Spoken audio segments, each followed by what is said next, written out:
Apa? Pak Muldoko ditanya sama Pak Jokowi. Iya. Bilang apa? Gimana Partai Demokrat itu? Yang Bapak urusin ini. Ya ini tinggal nunggu Bapak gimana. Kalau menurut Bapak gimana dibalik itu sama Pak Muldoko? Dan Pak Jokowinya jawab, kalau dikriminalisasikan si Anies ini terlalu nyolok. Oke. Pemula itu terlalu nyolok, perlawan, bahkan bisa namanya tambah besar, besar. Ya kita lihat dulu, pelajari dulu ini gitu. Jadi kalau yakin bahwa nanti bisa mendongkel SBY sama AY ini, Demokrat menang, batal mendukung Anies. Anies di situ dengan sendirinya akan terburuk kan, akan gagal untuk jadi capres 2024 gitu.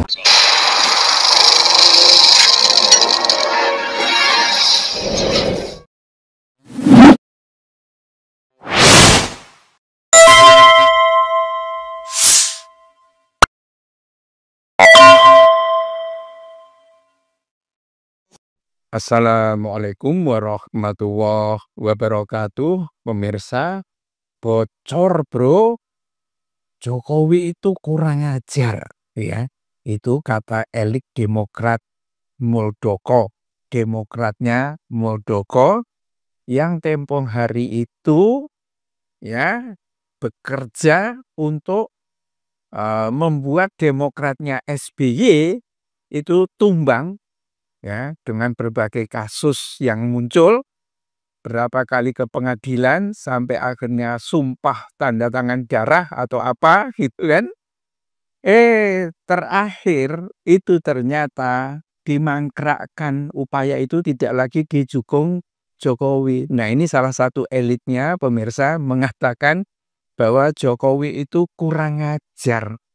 Jadi sebenarnya kenapa dulu Demokrat itu ya mau didongkel sama Jokowi, karena sebenarnya Jokowi itu takut kepada Anies Baswedan, bukan kepada Demokrat. Cuma siapa yang bisa ngerjain ini, gitu kan?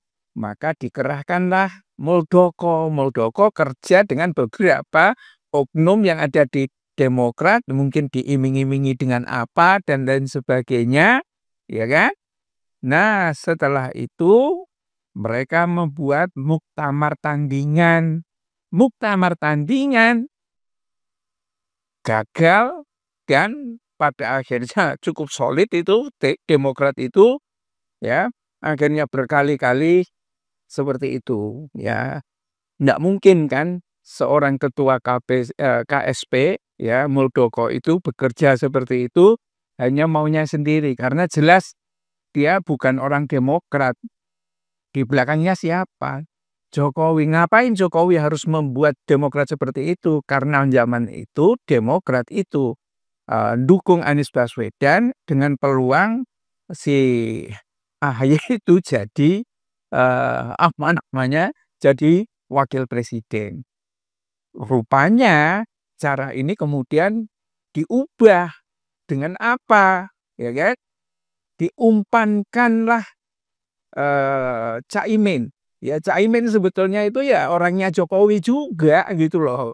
Mirip-mirip sama si Yakut. Walaupun antara dua orang ini sekarang bersaing, tapi bersaingnya itu persoalan di PBNU, tapi kelakuannya sama aja gitu kan.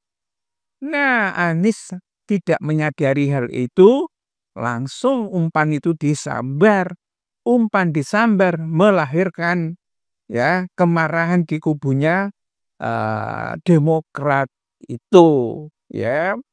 Lalu pura-pura lah Demokrat ini kan, bukan pura-pura ya, awalnya itu kan kemudian menurunkan baliho-balihonya Anies Baswedan.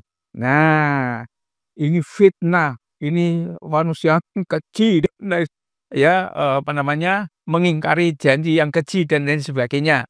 Biasalah itu kan.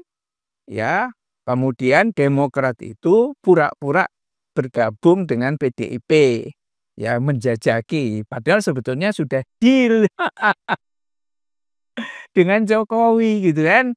Nah, ada pertemuan juga secara tidak sengaja atau sengaja antara AHY dengan Puan Maharani. Tetapi kan semua orang tahu ya Jokowi SBY dengan Megawati kan jutaan sampai hari ini. Atau paling tidak dari versinya Megawati nggak maulah sama SBY itu sendiri.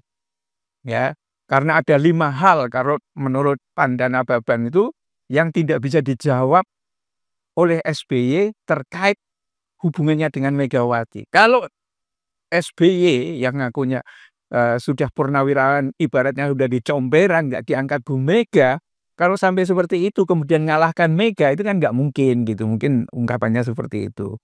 Nah, akhirnya masuklah kubunya Jokowi, Demokrat itu.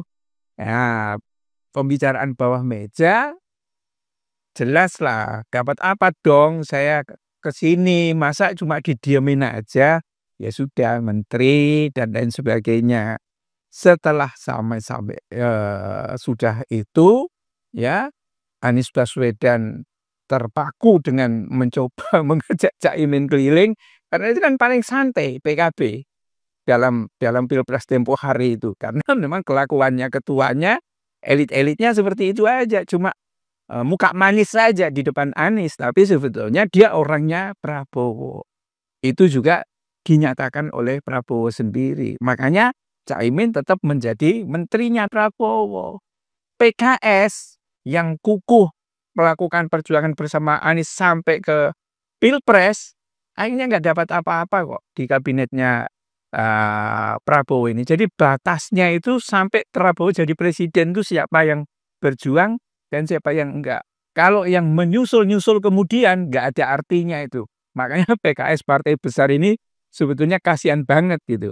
Nah, setelah itu orang-orangnya Muldoko ya dibiarkan sama Jokowi ya. Jadi memang dia betul-betul diperalat untuk menggagalkan Anies Baswedan. Dan tampaknya nggak cukup hanya menggagalkan Anies Baswedan itu. Kriminalisasi terus-menerus kasusnya Anies Baswedan itu. Jadi serbuan ke Anies Baswedan itu, pertama menggagalkan dia supaya nggak jadi capres. Yang kedua juga kriminalisasi Formula E. Jadi memang kurang ajar begitu ya Jokowi itu.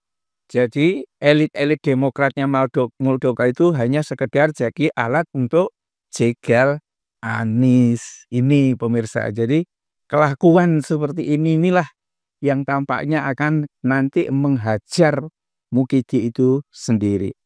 Billahi taufiq wal hidayah. Assalamualaikum warahmatullahi wabarakatuh.